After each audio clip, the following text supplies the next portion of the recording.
ton of monsters running at you. It's going to be chaotic.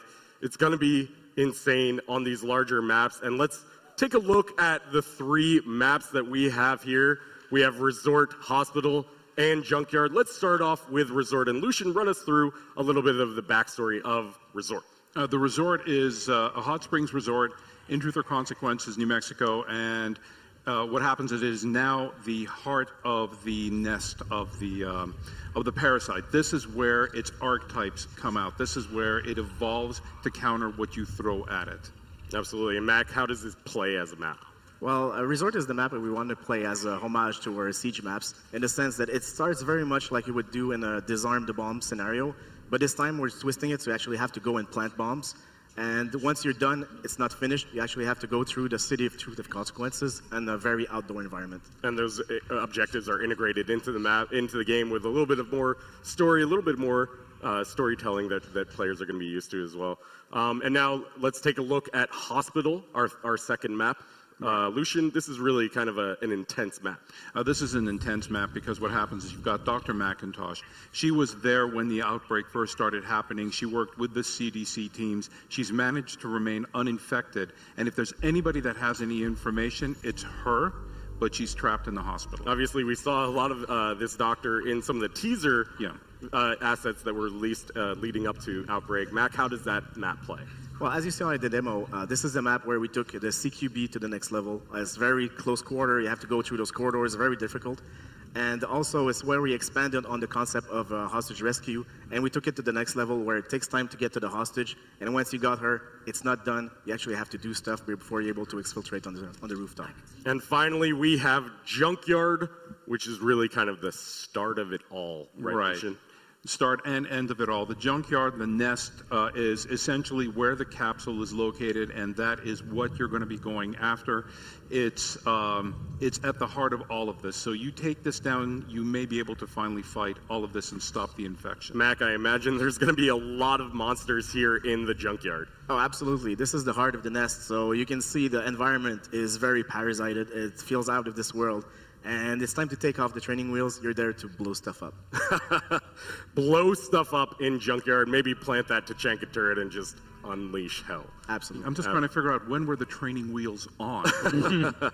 Yeah, that's a good question. Now, Irvin, you're going to be playing on these larger maps with more monsters, more difficult monsters. But not only that, you're going to be only playing with 3 players. Why are we limiting it to only 3 players instead of the normal 5? We have that very grim and most claustrophobic setup of the parasite's infection. And we wanted to just increase a bit the drama. And if you have like only 3 players, everyone become key to the success or to the failure. I mean, you need to work together as much as possible. No one can carry the team. You're only 3 and there's hundreds of monsters coming at you. It puts more value on each person, making each of them more important in this scenario. And on top of all of the monsters, all the different mechanics, there's also a different way of playing stealth. As we saw with Mac, they approached crouching, and then all of a sudden the monsters were aware. So explain to us a little bit more how stealth works in Outbreak. Yeah, the stealth was a bit improved from the Tyrant. We basically closed the stealth loop. In Tyrant, you go from, oh, I'm undetected, to I'm detected and they will never forget about me. But our maps are a lot bigger with a lot more enemies. So we wanted to give you an opportunity to basically take your breath back and grab some ammo, heal that wounded guys in your team.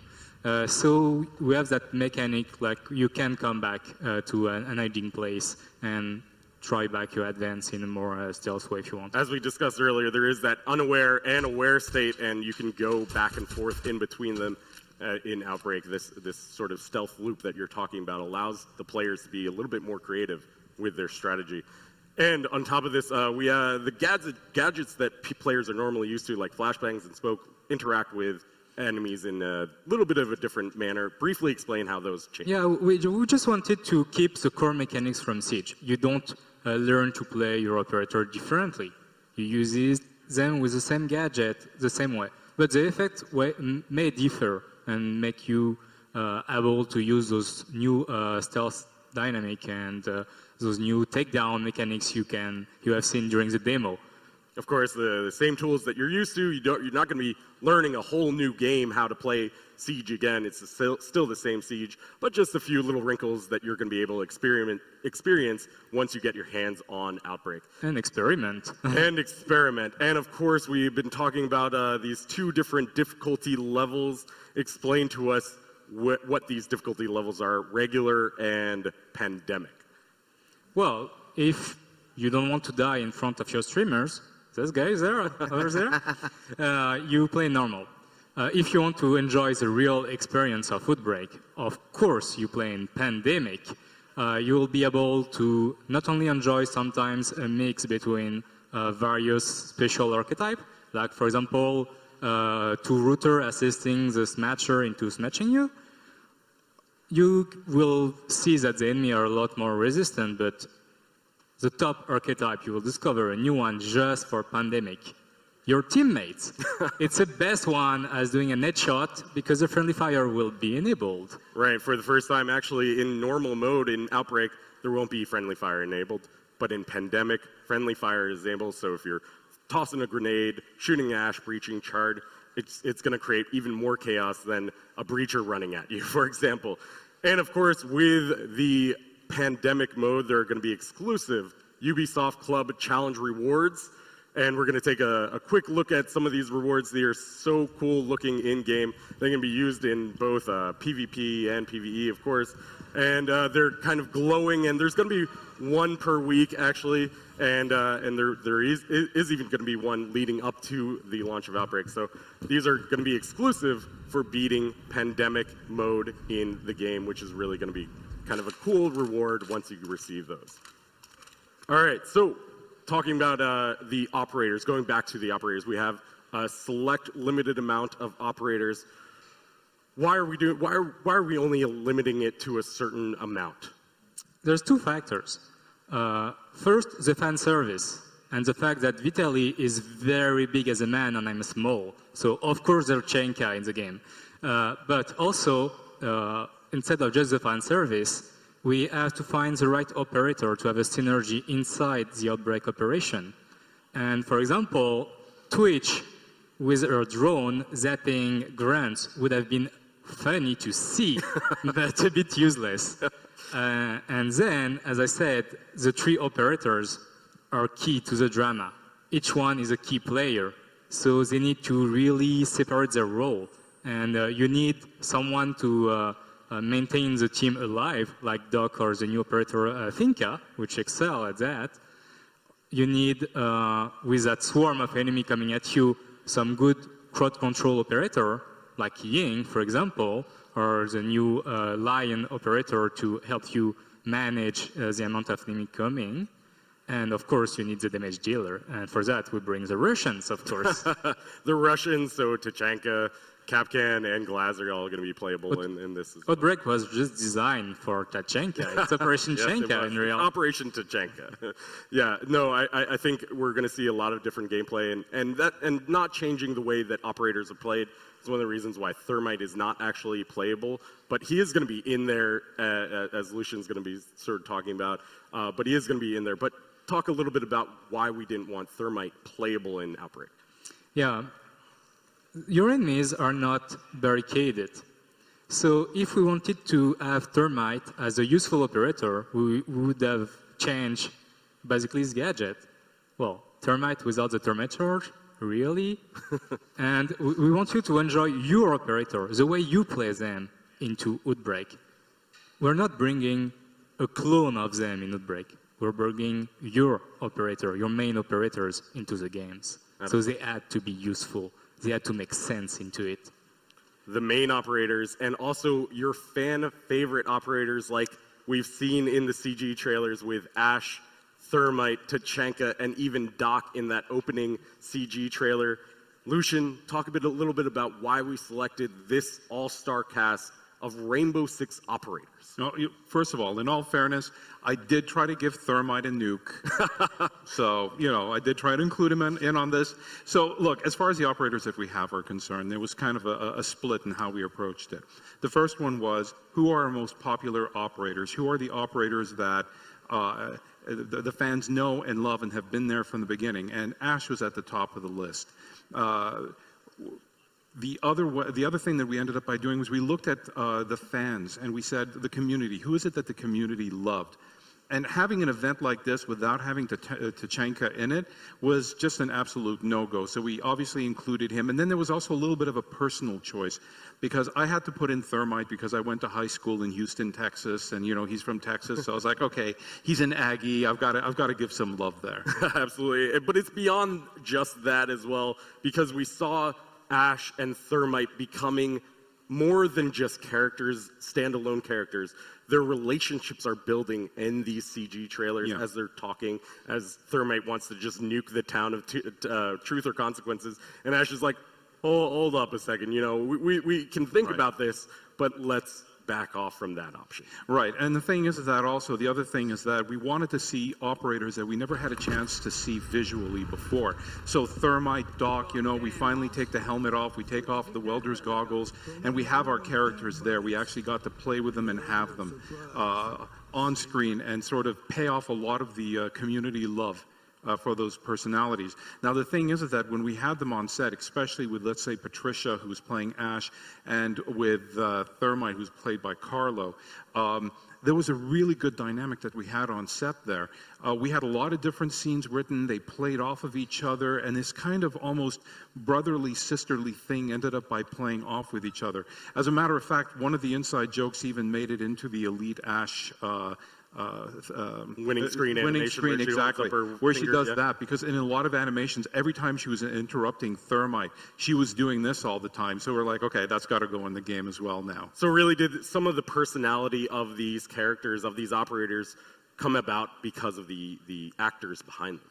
It was a complete melange of different things. It was the actors, how they played them, but it was also who the characters were, who they were in this situation, how they relied on each other, what were the dynamics there, but also who they were to the community.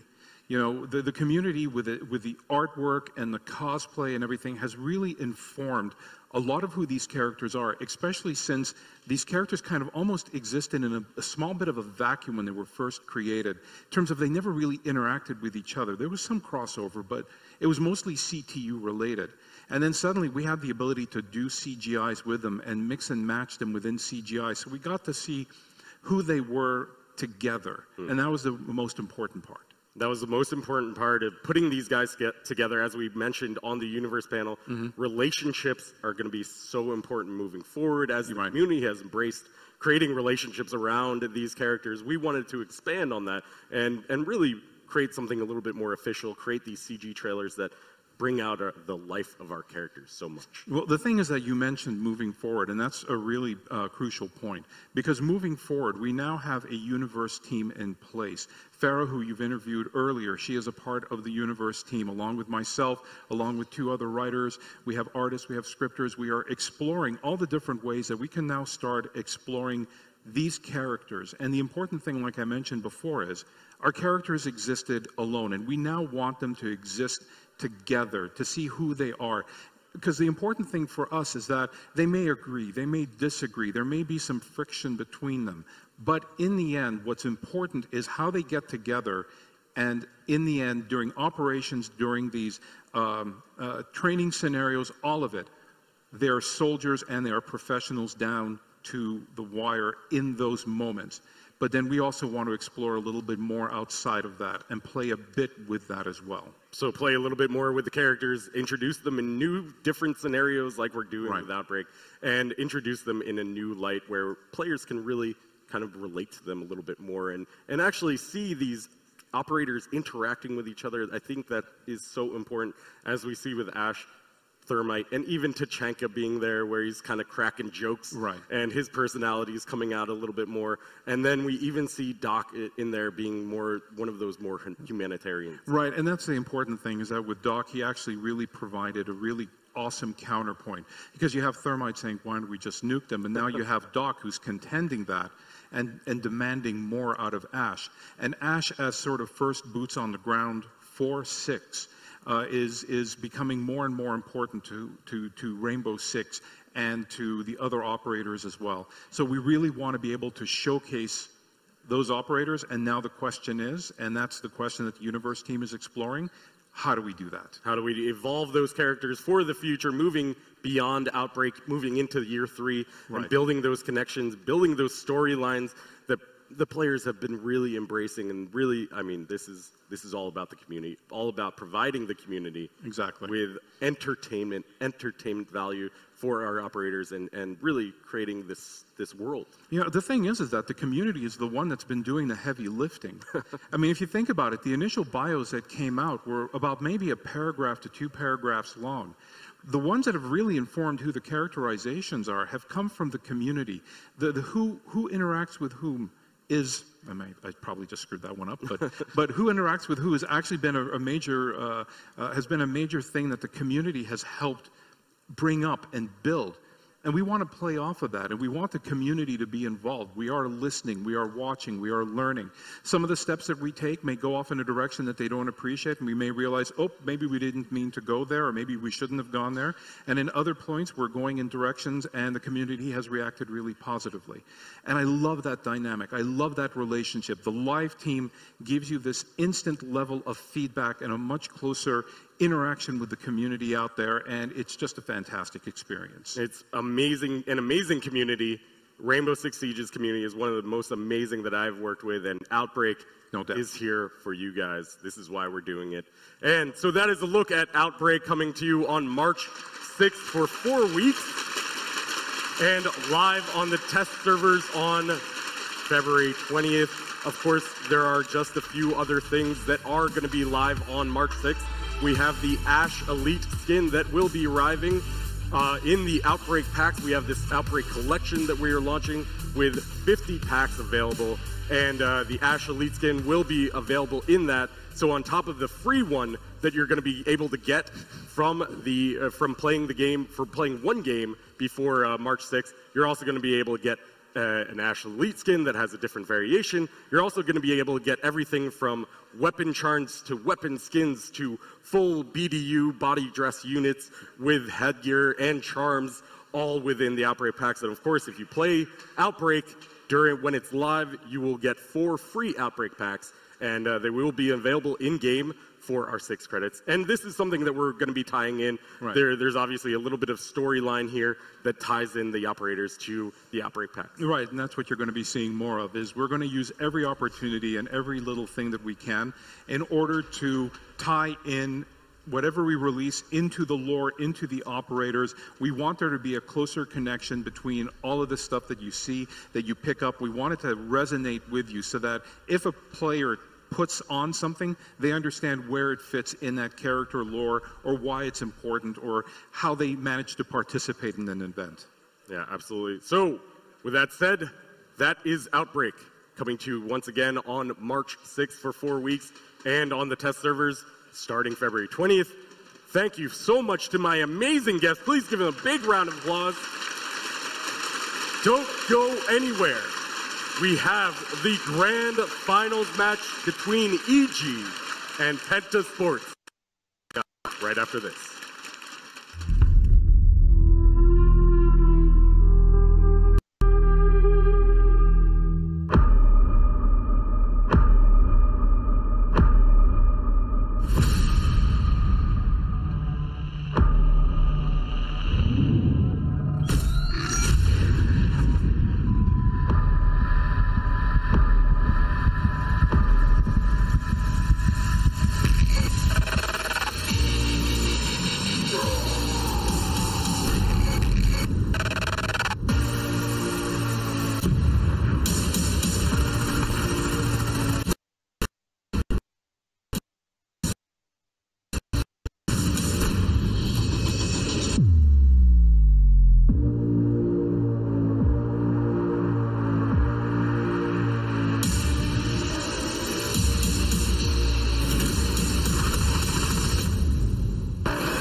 Welcome to Truth or Consequences, New Mexico, This sleepy desert town is ground zero for Outbreak, a special Rainbow Six Siege co-op event that pits your team of up to 3 intrepid operators against hordes of, well, these guys.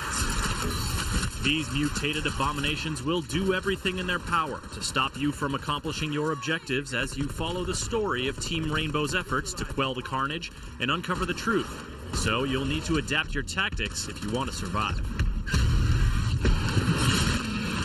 Because the infected are coming for you. Sure, they might look like they're just standing around having a bad time, but if you can't take them out before they spot you, you're gonna have a bad time. Equipping a suppressor can help you sneak through certain areas without causing a fuss, but sooner or later, some grunt is gonna pop off and text all their grunt buddies to come swarm you. But other enemies won't be so direct. Bubble-backed breachers love to leap around, looking to explode themselves next to you or destroy your reinforcements. Keep an eye out for the telltale bubbles on the wall, and make them respect your personal space with a quick melee hit if they get too close. You'll also have to contend with rooters, who zip around evasively and hassle you with spikes conjured from below, which hold you in place until you or a teammate can shoot the offending rooter. Then there's the Apex. They just kind of hang back, making you weaker and making every enemy stronger, and occasionally splashing you in the face with uncanny smoke that would make Smoke jealous. And the Smasher? Well, it's right there in the name. It can't see you, but it sure can hit you or run you right over. Try luring it into ramming itself into a wall so you can more easily shoot or stab it right in the weak spot. If you and your teammates manage to complete Outbreak on normal difficulty, take a whack at Pandemic, where friendly fire and more numerous enemies make things extra tough. No matter which difficulty level you take on, you'll be choosing your operators from a carefully curated group with the gadgets and weaponry to give you an edge in the crisis. Choose Doc for his super clutch stim pistol. Take Smoke and his beauties to hold the hordes at bay, and then bring Finka to juice you up so you can gun them down. Finka is one of the new Operation Chimera operators, and Lion is the other. His drone can scan the area and show you where the nearest threats are, but remember, you've only got 3 slots on the team. You can run it with less than 3, but it gets much, much harder. Unless you happen to be some sort of siege deity with godlike powers of destruction. LMG, mounted and loaded! Outbreak will be available for a limited time only, 4 weeks from March 6th to April 3rd on all platforms. And while it may seem strange at first to fire so many bullets so frequently in Rainbow Six Siege, you'll soon have a new appreciation for LMGs, and shotguns, and basically anything that shoots bullets at these horrible abominations. For more on Rainbow Six Siege, subscribe to our YouTube channel, and visit us at news.ubisoft.com. Behind these doors, players at the Six Invitational have been getting the chance to play Outbreak early. Some of them multiple times because they just keep getting in line over and over and over again. Let's hear what they thought.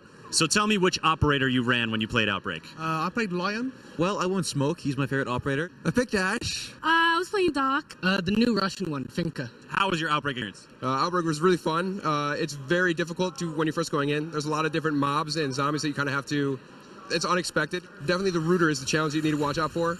They teleport everywhere and you have no clue where they're going. We got pretty lucky that they let us do Pandemic. So it's the hardest difficulty, basically realistic of Terrorist Hunt.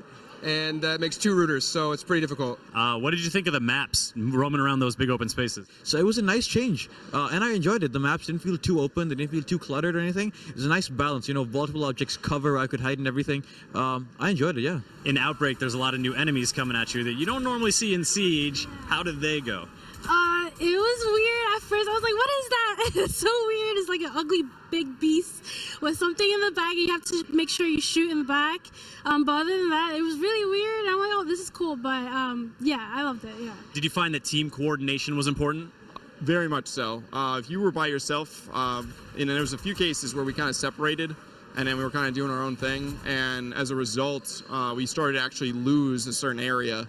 So it was good that between Lion's ability and our ability to like work together, we were able to persevere. Are you looking forward to playing more Outbreak? Yeah, definitely. I'm so excited, yeah.